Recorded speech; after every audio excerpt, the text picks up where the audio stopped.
नमस्कार, आपका स्वागत है आप ही की यूट्यूब चैनल स्टॉकोलॉजी में। आज हम बात करने वाले हैं एस्ट्राजेनेका फार्मा के बारे में। जिन्होंने भी चैनल को सब्सक्राइब नहीं किया प्लीज़ सब्सक्राइब कर लें, बेल आइकन पर क्लिक कर दें, वीडियो को लाइक करें, शेयर करें। तो अब हम रिजल्ट्स को देख लेते हैं। अगर बात करते हैं टोटल इनकम की, तो दिसंबर 20 क्वार्टर में जो इनकम थी वो 20,318 लाख की थी और मार्च 21 क्वार्टर में जो इनकम है वो 21,290 है। तो यहाँ पर हमें जो इनकम है वो क्वार्टर ऑन क्वार्टर बढ़ती हुई दिखाई दे रही है। अगर हम एक्सपेंसेस को देखें तो दिसंबर 20 क्वार्टर में 17,487 लाख के जो एक्सपेंसेस थे वो मार्च 21 क्वार्टर में 17,597 लाख के हो गए हैं। तो यहाँ पर हमें एक्सपेंसेस जो है वो क्वार्टर ऑन क्वार्टर बढ़ते हुए नज़र आ रहे हैं। अब हम ईयर ऑन ईयर परफॉर्मेंस को देख लेते हैं। तो अगर बात करते हैं टोटल इनकम की, तो फाइनेंशियल ईयर 19-20 में जो इनकम थी वो 84,479.70 लाख की थी, जो कि फाइनेंशियल ईयर 20-21 में 82,640.52 लाख की हो गई है। तो यहाँ पर हमें total income year on year घटती हुई नज़र आ रही है। अगर हम एक्सपेंसेस को देखें तो फाइनेंशियल ईयर 19-20 में 73,082.97 लाख के जो एक्सपेंसेस थे वो फाइनेंशियल ईयर 20-21 में 69,931.14 लाख हो गए हैं। तो यहाँ पर हमें एक्सपेंसेस जो है ईयर ऑन ईयर घटते हुए नज़र आ रहे हैं। अब हम कंपनी के प्रॉफिट एंड लॉस स्टेटमेंट को देख लेते हैं। तो अगर बात करते हैं प्रॉफिट बिफोर टैक्स की, तो दिसंबर 20 क्वार्टर में जो प्रॉफिट बिफोर टैक्स थे वो 2,830 लाख के थे, जो कि मार्च 21 क्वार्टर में 3,683 लाख के हो गए। और अगर बात करते हैं प्रॉफिट आफ्टर टैक्स की, तो दिसंबर 20 क्वार्टर में 2,105.18 लाख के जो प्रॉफिट्स थे वो मार्च 21 क्वार्टर में 2,727.89 लाख के हो गए हैं। तो यहाँ पर हम देखते हैं तो हमें दिसंबर 20 से मार्च 21 क्वार्टर में हमें नेट प्रॉफिट या प्रॉफिट आफ्टर टैक्स बढ़ता हुआ नज़र आ रहा है। ये काफ़ी अच्छा है कंपनी और शेयर होल्डर्स के लिए। अब हम ईयर ऑन ईयर में परफॉर्मेंस को देखते हैं। तो profit before tax financial year 19-20 में 11,397.03 लाख थी, जो कि फाइनेंशियल ईयर 20-21 में 12,709.38 लाख हो गई है। तो यहाँ पर हमें वृद्धि दिखाई दे रही है प्रॉफिट बिफोर टैक्स में। अगर हम बात करते हैं प्रॉफिट आफ्टर टैक्स की, तो 7,222 लाख के जो प्रॉफिट्स थे फाइनेंशियल ईयर 19-20 में वो फाइनेंशियल ईयर 20-21 आते आते 9,330 लाख के हो गए हैं।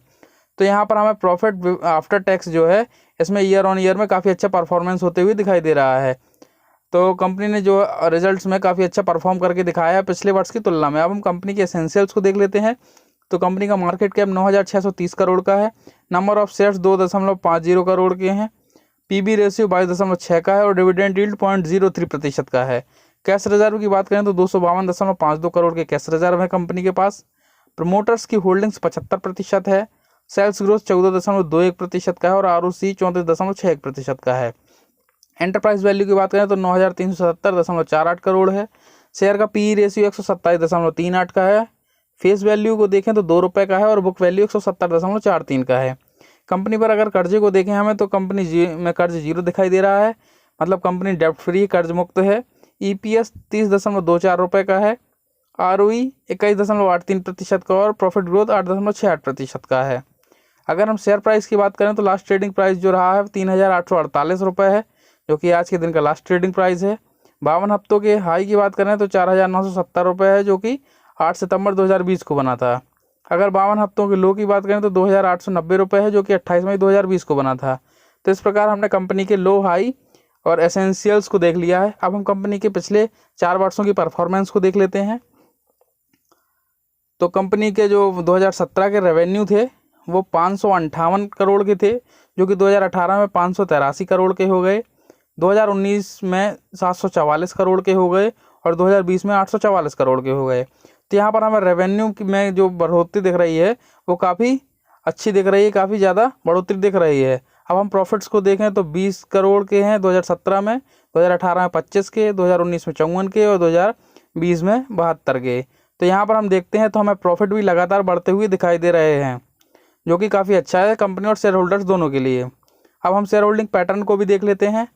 प्रमोटर्स की जो होल्डिंग जून 20 में 75% थी वो बनी हुई है मार्च 21 में भी। FIIs की होल्डिंग 1.9 के स्थान पर 2.43% हुई है, तो यहाँ पर हमें वृद्धि दिखाई दे रही है।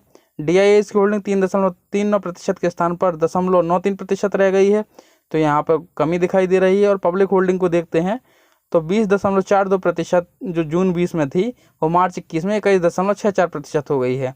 तो यहाँ पर हमें पब्लिक होल्डिंग बढ़ती हुई दिखाई दे रही है। तो ये कंपनी के रिजल्ट्स थे, कंपनी की हमने शेयर होल्डिंग पैटर्न को भी देख लिया। अब जिन्होंने भी चैनल को सब्सक्राइब नहीं किया प्लीज़ सब्सक्राइब कर लें। धन्यवाद।